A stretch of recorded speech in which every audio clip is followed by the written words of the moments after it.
Hi there, welcome back. Well, straight into this video.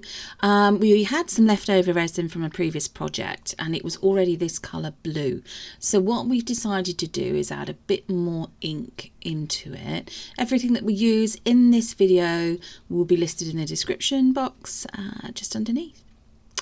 So this is the last of the J Diction resin. It's a 1:1 mixing ratio and Wayne has added a couple of drops of the alcohol ink to it. It's a lovely deep blue colour. Now you can see to the left, those aren't the ones, those are some ones we've used in a previous project. We've got some other resin made up in those colours or shades of those colours to add into this particular project, and you'll see the moulds we're going to use in a moment. I mean that's beautiful. Very, very clear resin. Don't forget, when you're using resin, make sure that you wear your gloves, wear your mask and work in a well ventilated area. Protect your clothing as well.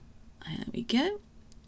So quite happy with that one as a first colour of resin to use. So we're just waiting for a few of the last little bubbles to degas. We are.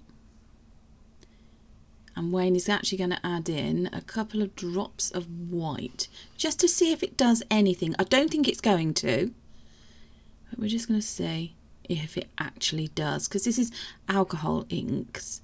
It's not actual pigment, so it's not like the Vista pigments that we use that give an opaqueness to resin, so it give it a solid colour, something you can't see through.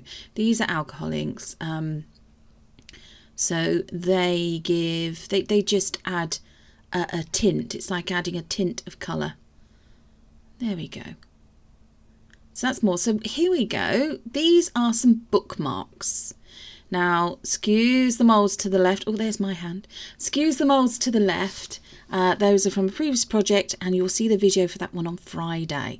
So we're going to use these rather lovely pieces of, I think they're called paua. I want to say paua shell. Paua. Apologies if I'm pronouncing that incorrect. And then we've got some lovely actual miniature shells. There we go. And there's some other ones. Those ones are a little bit flatter than the first lot. So there we are. So the idea is that we put resin into these bookmark moulds. We've got 3 different sizes. Quite why we've only got one of the middle size, I'm not sure. But here we go. You see Wayne's going to pour a little bit, although he got rather carried away with the first one, I have to say. A little bit of resin into each of them, and you can either put it at the top or at the bottom, totally up to you.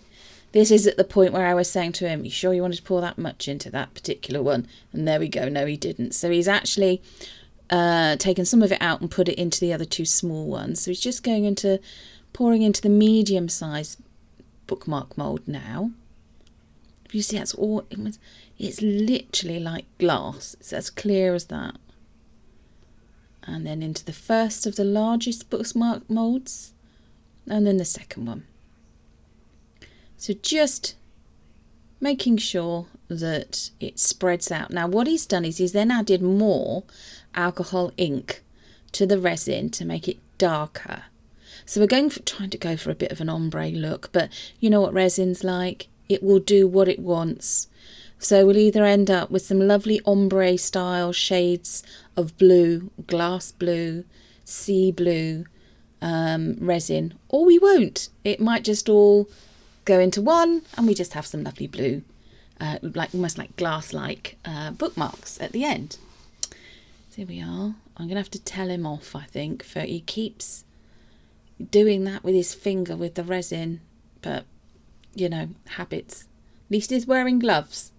Another reason for wearing gloves. I'm just trying to tell him there, you need to put more in that one. I can't help it, you know, because I can't actually use resin myself at the moment. I am really missing it. So here we go. He's added some more alcohol ink again. And he's just adding in the last bit to the tops of the bookmarks. So you see that's an even deeper colour. Much deeper colour. There we are.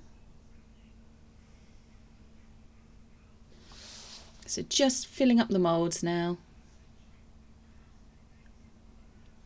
You see how the first two colours have spread into one another. There we go. A little bit at the top of those two.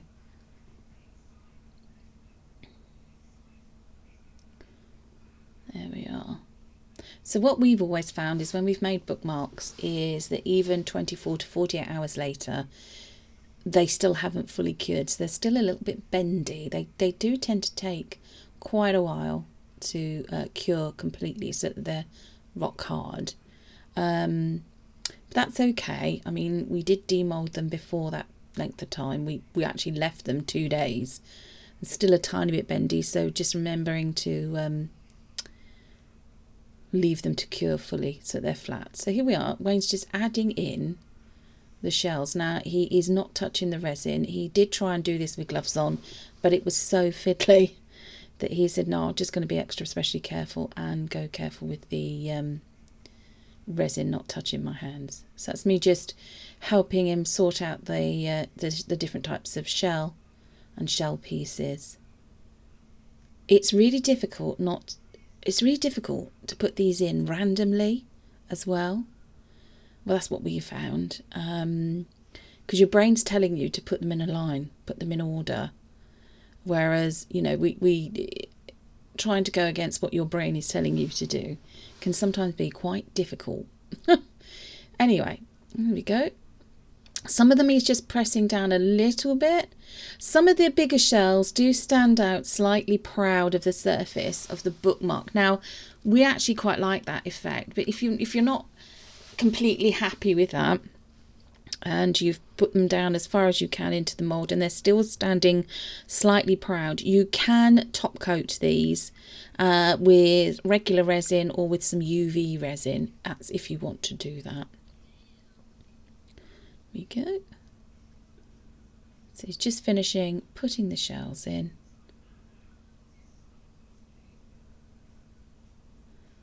You sort of start to see the effects. So, oh, drop that one.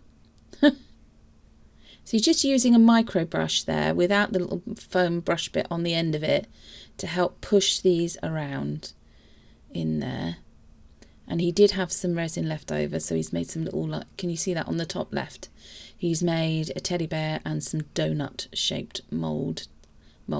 Donuts that are used, not for eating obviously, but donuts that are used in jewellery making, which, you know, you never know, you might see in a future project.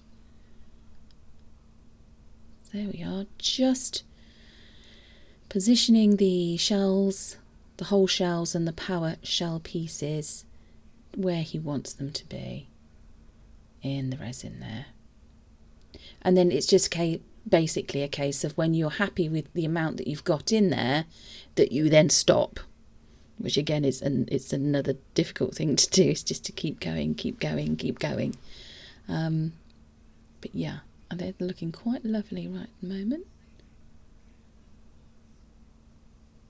Very nice. Last few little bits I think coming up, and then we'll show you what they are like when you demold them. Now, do spray them with a little bit of isopropyl alcohol, just a small amount, just to get rid of any last little bubbles. Although if you have little bubbles, tiny bubbles appear in these, to be honest with you, it'll give the effect of sort of like air bubbles being under the sea. So this is me, gloves on.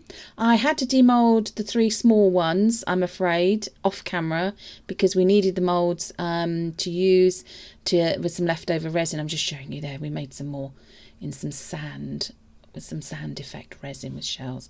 So that's a sneak peek. So here we are. Look, as you can see, absolutely stunning. So it goes from the dark to the medium shade to the light.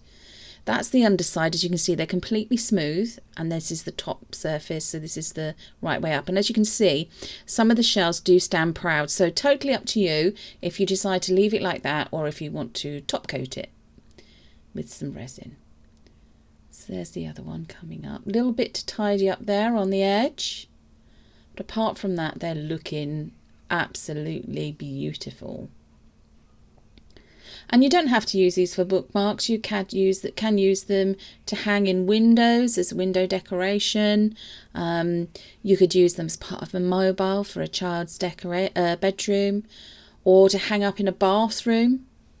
You know, whilst they're still actually bendy, you could curl them around the handle of a wooden spoon, secure them in place, let them finish curing, and then actually have them curled as you know, the hanging part of a mobile. Now at the top there you can see there is a gap in the resin. So what we'll do after this is, we won't show you that, we'll actually go back and fill that in with some UV resin, because otherwise when you put your tassel or chain through the top loop there, it will just come completely through. So again, they're looking absolutely beautiful there. Really lovely. Reminds me of the seas in the Mediterranean, around the Greek islands and places like that. It's usually crystal clear. So just carefully taking them away from the moulds there, they come away pretty easy. As you can see there, it's a little bit bendy still, so just leave that for another 2 or 3 days and it will completely cure up. So I've got a little bit of tidy up to do on that one as well. But yeah, hopefully you'll agree they are absolutely stunning. So in this finishing clip, you can see Wayne's put some tassels in the end. It's up to you whether or not you put charms or beadwork or whatever you want in them. But I hope you've enjoyed this video. A bit different from our usual type. Still following the natural world theme. There is another one coming on Friday. So don't forget to like, share, subscribe and hit that notification bell. Thank you everybody for helping support us on our creative journey thus far. Take care.